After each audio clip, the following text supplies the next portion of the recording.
right, welcome to the Mad Lab MMA. We had a week hiatus. I'm Anthony Busciglio. I'm here with Michael Iurato, the Mad Lab, coming off of Easter. We had the week off, 1 week break. How was your Easter? How was your Easter? It was good. It was good? Yeah. What'd you do? We went to. Oh, let's talk about the smack heard across the world. Oh yeah, tell him what happened. Yeah, so we went to.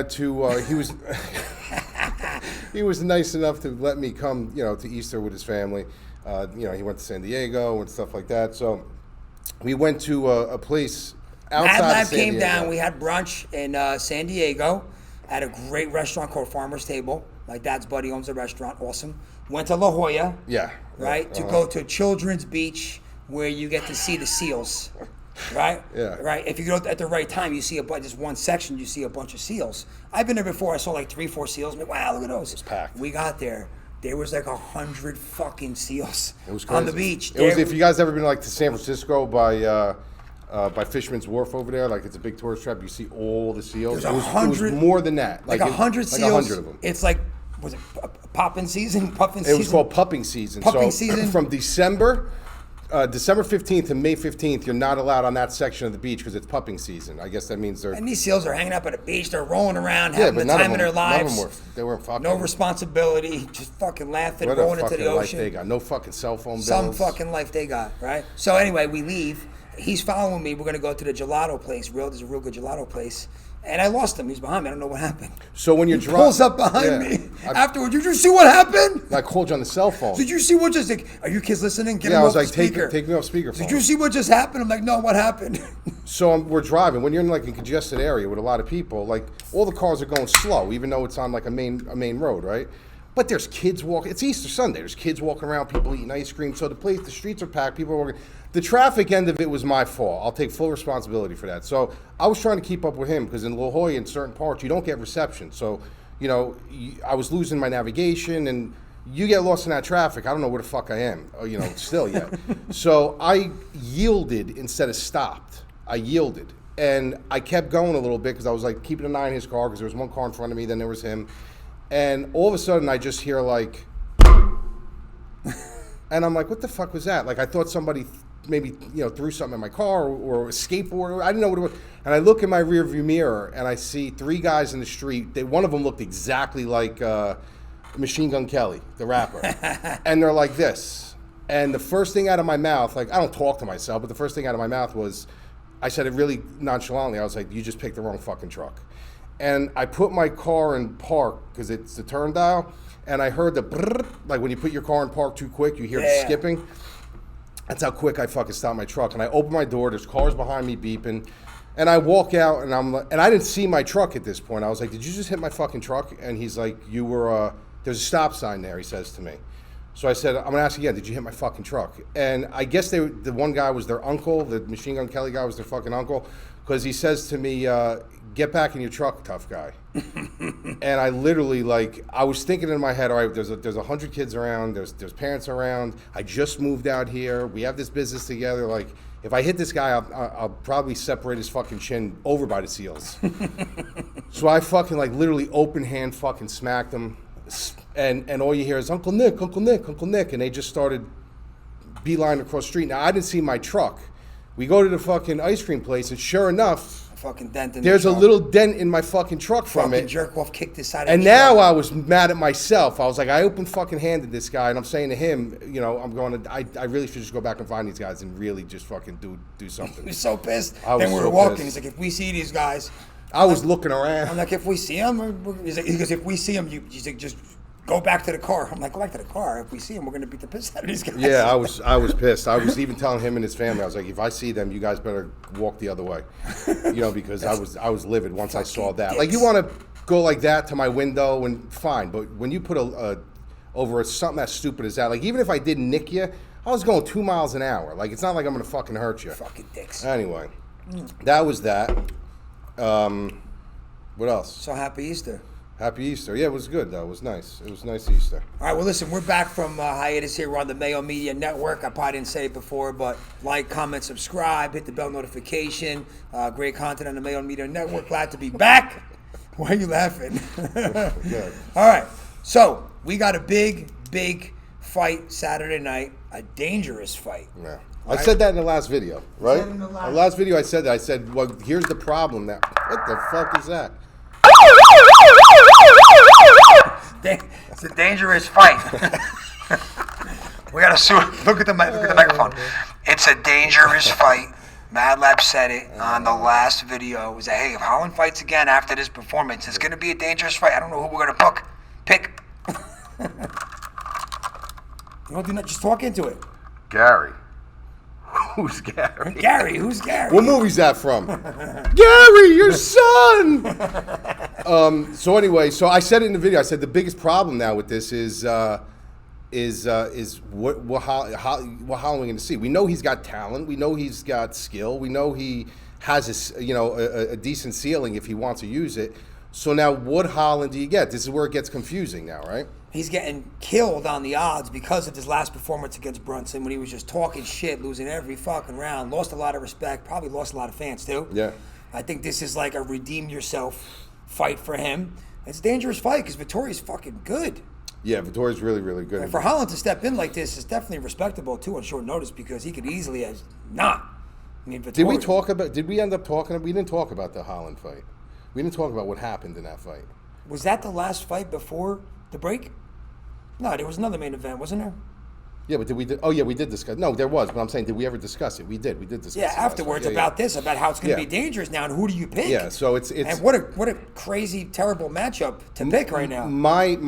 I understand what they're doing here. What they're doing right now is they're taking the leap of faith and saying we need to erase this. Like, this is a bad look. We need to erase this. Yeah. So they're jumping on it and they want to get on it quick. And I do get it. I do understand it, but I do think there's something to be said about a team wanting to rewire their fighter and wanting to recalibrate, wanting to really sit down and say, listen, this is what we have to do, or you're going to have to find something else to do or go to a different company or someone who's going to really appreciate that. We all like the flash. We all like the funniness. It's comical. It brings entertainment. At the end of the day, that's what this is.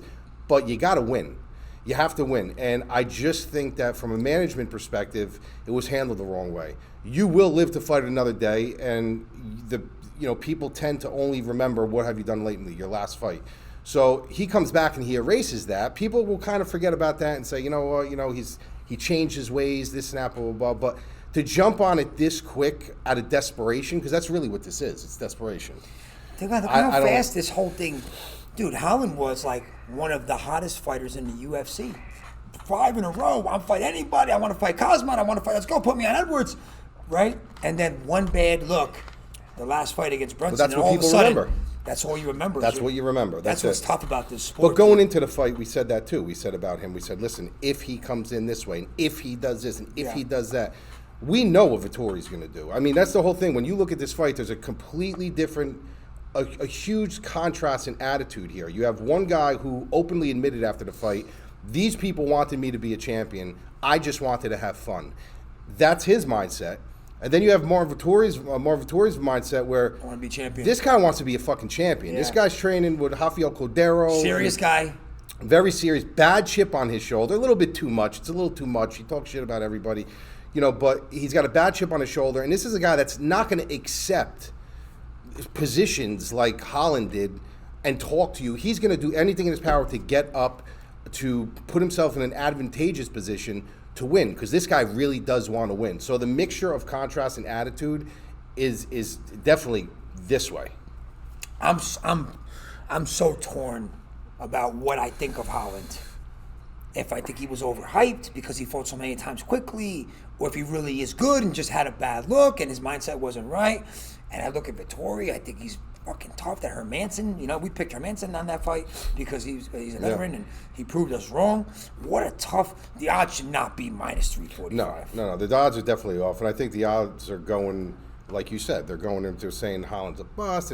But the people who are saying that Holland's a bust and Holland's this, you got to remember, they don't understand the way me, Anthony, you guys watching understand how there are floors and there are ceilings. Just because you're not producing at that moment doesn't mean you don't have the talent and the ceiling to produce. He has the ceiling to be a good fighter. How important is the 7-inch reach advantage? Listen, if he fights at a distance, do you think he's going to win the fight? if he fought, it's just his approach to the fight. It's his approach to the fight. He was treating it like it was a sparring match. There was no desperation. When you go into a corner and you're talking to Habib and you're talking to this one, you got to be mad at yourself. You got to sit down and be like, I can't be fucking taken down again. What am I doing here? What do I got to do here? I got to keep him long. How did this corner even allow that? We said that in the thing. I would have fucking smacked you in your mouth, dude, if you literally asked for help when I'm sitting here helping. Shut your fucking mouth and get serious. Imagine we said that. Imagine Teddy Atlas and imagine these guys. Oh my God. Teddy Atlas would have fucking strangled them. Strangled him.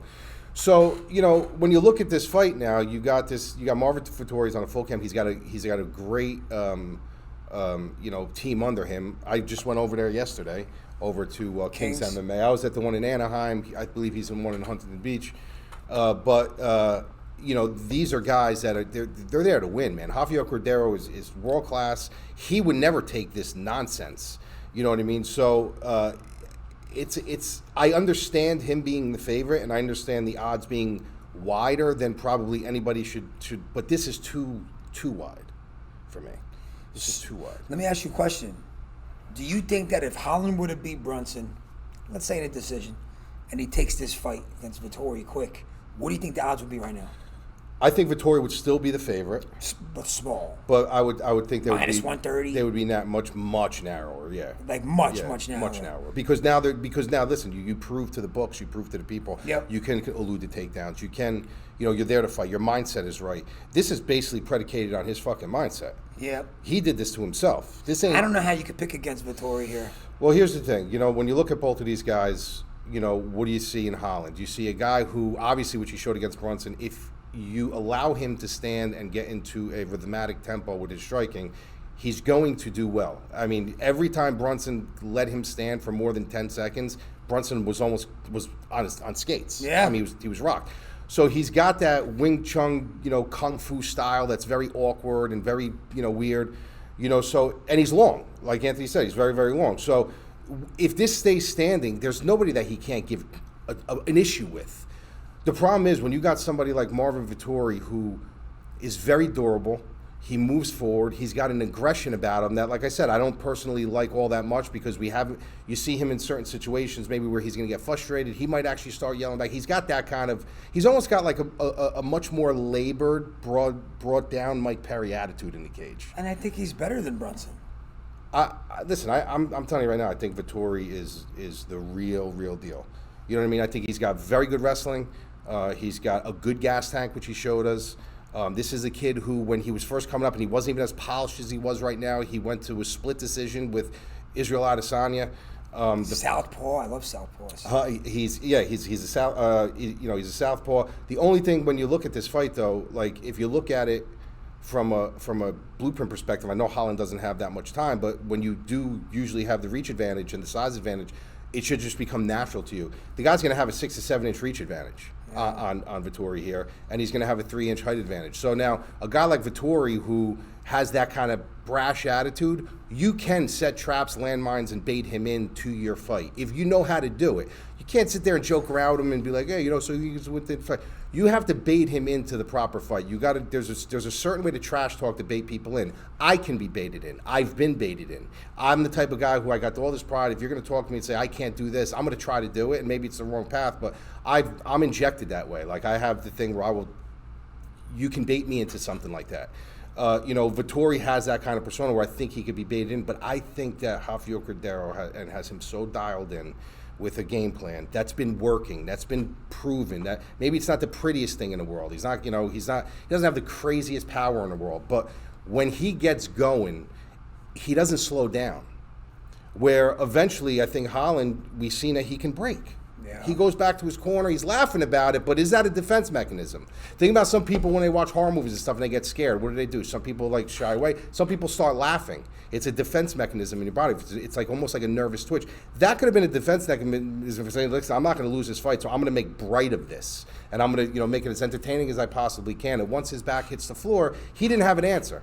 There was no desperation. His guard wasn't open. He wasn't shooting for submissions. He was accepting position and talking and hoping maybe for a second he was going to make a mistake and he can get out. I'm not going to put a wager on this fight. This is not a fight that you guys wager on. I could see Holland coming out fucking.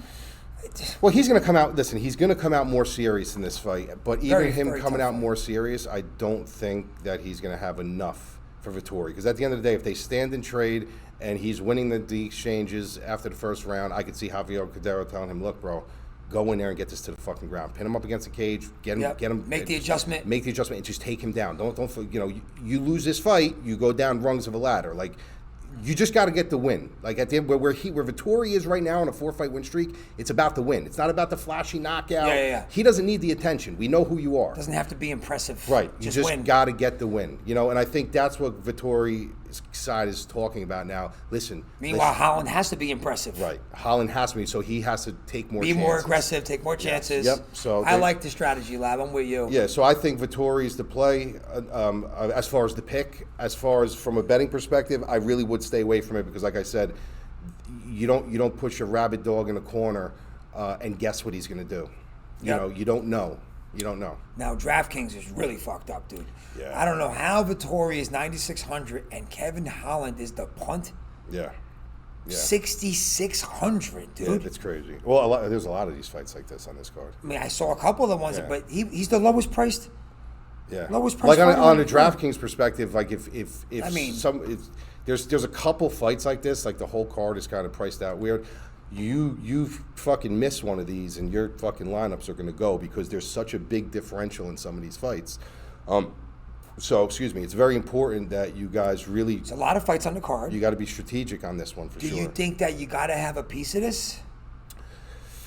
In all your lineups. I can see. Listen, I could see Vettori finishing a fight in the 5 rounds. I really could see him going for because he will go for the finish. You know what I mean? At the end of the day, you could tell him, listen, you just got to win.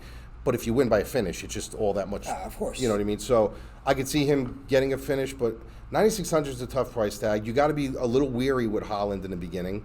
You know what I mean? With his range, you got to kind of dial him in. Vettori's going to have to come underneath, and he's going to have to create angles and create these situations for him to get in, where Holland could just stand there and throw and connect, and he kicks a lot, Holland. So now you're looking at legs are longer than arms. So now he's got much more of a reach advantage to keep him away with teep kicks, whatever he wants to do. So it's going to take Vettori a little bit of time to get in there. It's tough, man. It's really, really tough. I mean, if you're a Holland supporter and you really believe he's going to win, $6,600. I mean, Jesus Christ. I mean, come on. Well, if you're setting 10 lineups then and you want to just be careful, maybe like put Vettori in 4 and Holland in 2. Yeah. I don't think you can't fade Holland no matter what because the upside is ridiculous. The upside on the price is there. So say you put him in 2, don't fade him. Yeah. Put Vettori in 4 just because the price tag. Is I could see like if you're using 10 lineups and you use this fight in 4 or 5 of them, but I don't think you need it. Like there's a lot of fights. There's a lot as long as nothing happens. There's a lot of fights where I could see some finishes happening. We get the fucking Jack Shore fight. We got the Mike Perry fight. I'm psyched about. Rodriguez, you got Mackenzie Dern. Dern's fighting on the card. Ansarov. You got the heavyweights going. You got the girl from is she from New Jersey? Erin Blanchfield fight. There's a lot of good fights. There's a lot of good fights, and a lot of these fights can see finishes. And this is a fight that we may not. I could see Vettori finishing him like somewhere in the 3rd round, 4th round. But then I could see going to the decision, just being like just a dragged out fight, and then you never know with fucking Kevin Holland. You just don't know. You don't know. It's gonna be a good fight. I'm excited. Yeah. Make sure you come check us out at themadlabmma.com. Subscribe to our newsletter or come join us. We got full DFS. Lab really likes his card from the betting perspective. I have a decent amount of bets in. Yeah, I usually don't push. I don't push things. Like there's sometimes where you'll maybe see 1 or 2. You got Marquez fighting. A lot of good fights. Yeah, got Marquez and Alvey fighting. So there's a lot of good fights. And I went to his office today and I actually said to him, knocked on the door, and I was like, I think I got a little too many bets that I want to put in. So we like this card from DFS and for betting perspective. So time to crush.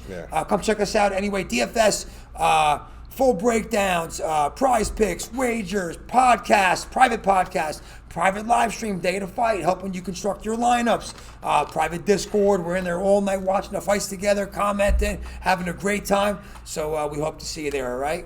Later.